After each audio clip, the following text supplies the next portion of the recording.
Magandang oras mga ka-good news. Meron tayong babalikan dito na issue. Itong pumalag na si PBBM sa mga Duterte dahil sa pagsisira sa kanyang pangalan. At merong pumanig dito, nakakatawa ito na video, pang-good vibes lang ito. Ay merong Shaolin Master daw ito na pumanig kay PBBM. Sa video na ito ay matatawa tayo, kaya atin panoorin. Narito ang video ng Shaolin Master. Kakabahala ang mga pahayag na narinig natin nitong mga nakarang araw. Nandyan ang walang pakundangang pagmumura at ang pagbabanta ng planong ipapatay ang ilan sa atin. Kung ganun na lang kadali ang pagplano sa pagpatay ng isang presidente, paano pa kaya ang mga pangkaraniwan na mamamayan?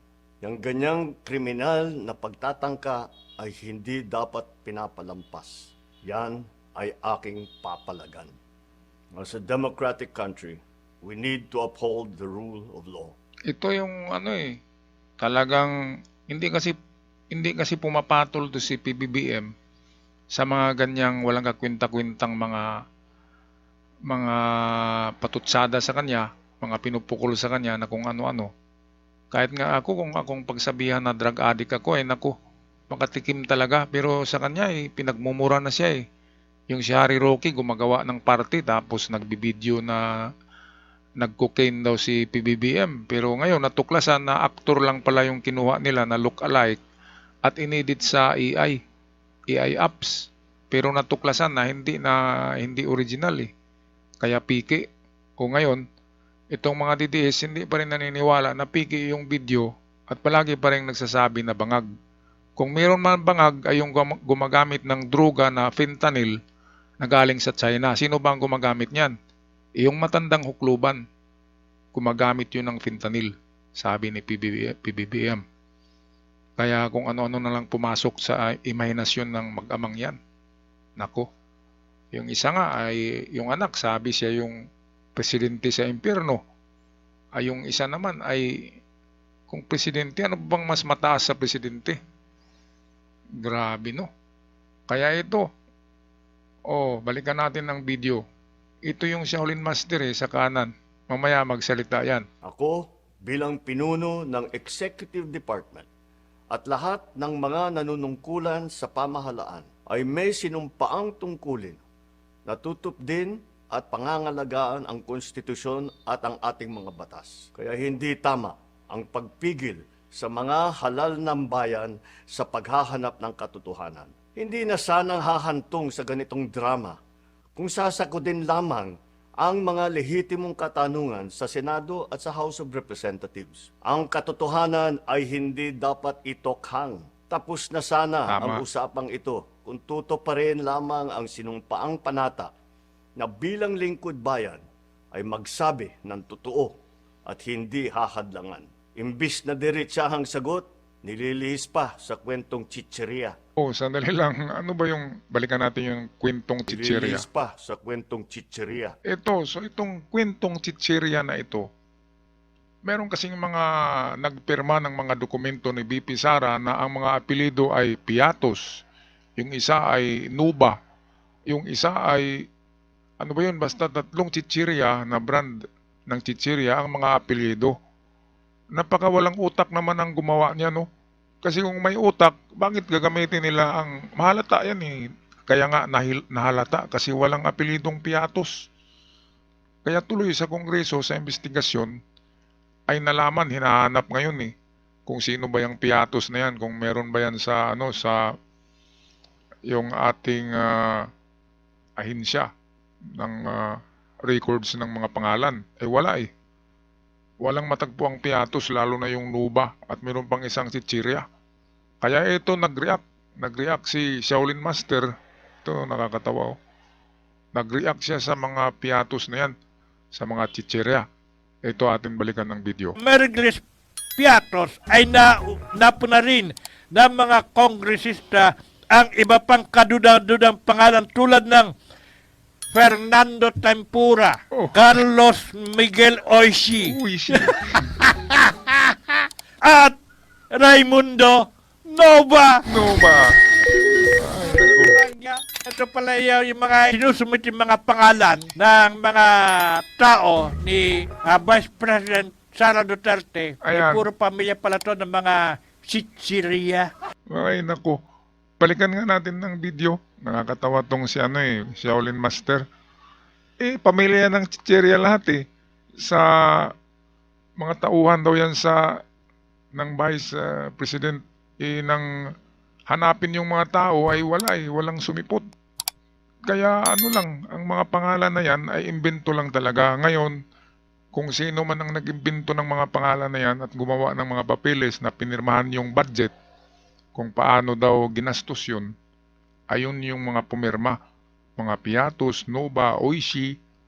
Siguro paborito ni BP Sara yung mga chichirya na yan Grabe naman ang bubo naman ang gumawa. Bakit ginamitan ng apelyido ng mga chichirya? Kaya tuloy nakakatawa ngayon walang ni isang sumipot na ganyan ang pangalan sa hearing. Kaya nakakatawa. Grabe pinaglaruan lang ang 70 billion ba yun o 7 billion? Hindi ko sure ang amount, basta bilyones na nawala lamang sa 11 days na ginastos ni BP Sara. Kaya inimbestigahan kung saan ginamit. Wala Walang proyekto dapat ay sekretary siya ng DepEd ay ngayong Pasko sana, mga teacher, makinig kayo Huwag na kayong bumoto diyan sa hinayupak na yan. Pasko ngayon yung 7 billion o 70 billion ba yun ay ginastos nila o napunta ba sa kanilang bulsa? Dapat ay binigay na bonus sa mga teacher yun. Kahit kalahati lang sa 70 billions.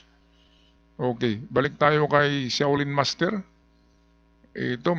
Balikan natin yung kanyang mga sinabing pangalan. Po na rin ng mga kongresista ang iba pang kaduda-dudang pangalan tulad ng Fernando Tempura, Carlos Miguel Oishi, Pura pa lang. at Raimundo Nova.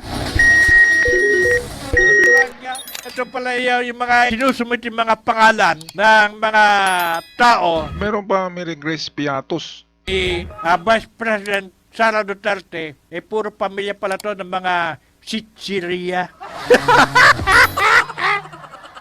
Indikasyon kaya yan na yung confidential fund ginawa na lamang nilang Chichiria.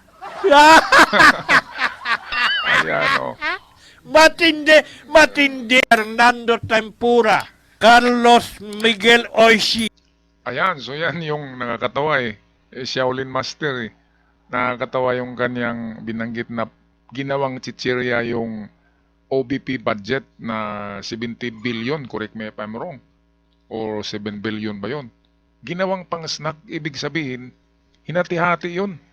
At malaking parte doon ay napunta kay BP Sara. Sigurado, alangan naman mapunta sa ASO. Diba? Kaya mga DDS, imulat nyo ang inyong mga mata. Huwag kayong masyadong magpadala diyan. Matagal na tayong nabudol-budol ng mga taong yan. Matagal na pala na agenda yan nila Yung tukhang muna para mapunta tayo sa klima ng pananakot. At kapag takot na tayo, diyan nila titirahin yung ibang agenda nila. Tulad ng pagbenta ng WPS sa Chinese, kasama na diyan si Robin Padilla. Kaya kumakampi pala noong unang hearing, palaging kakampi si Robin sa China. Dahil tauhan pala ito ni Digong ngayon, kung ma-impeach daw si Sara, yan ang ating susunod na video. Kung ma-impeach daw si Sara, si Robin Padilla ang gawin nilang kakandidato pagka presidente. Naku, sino bang bubuto diyan sa bigutil walang utak, 'di ba? Na action star na bastos, Robin Padilla. Sa buhok nga lang hindi nagpa-haircut Merong pang bigutin na hindi inahit. Ibubuto nyo ba yan? Naku, ano bang makuha natin diyan sa utak talangka na yan? Robin Padilla ay kakandidato daw pagka presidente. Bubuto ba kayo? Kahit mga DDS, hindi bubuto dyan. Maliban na lamang sa nag-idolize dyan. bad boy. Anong mangyari sa Pilipinas kung bad boy? Imagine, haharap si Robin Padilla doon sa meeting sa Asian Summit, sa G7. Anong English niyan? Magkapag-English ba yan? Kaya si PBBM talaga ang akma, eksaktong presidente, qualified. Kasi na matagal itong nag-aral ng UK, kaya magaling sa English. Walang tinitingnan na kudigo, kopya kapag siya'y nakipag-usap ng mga Amerikano at mga English. Sara Duterte, ilagay natin sa presidente. Kapag magipag-meeting yan, anong gagawin niya? Yung kanyang ididilat niyo yung mata niya na umiikot kapag nagsalita. Robin Padilla, mas lalo na. Anong English niyan? Wala. Kaya yan ang abangan natin na video. Baka i-upload ko bukas ang pagkandidato ni Robin Padilla. Isang maka-China, isang bobo, isang walang kwintang senador. Nasasayang ang ating pera dyan ng taong bayan.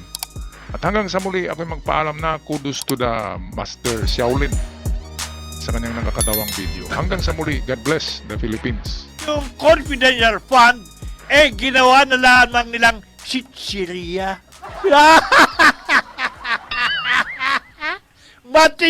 Matindi!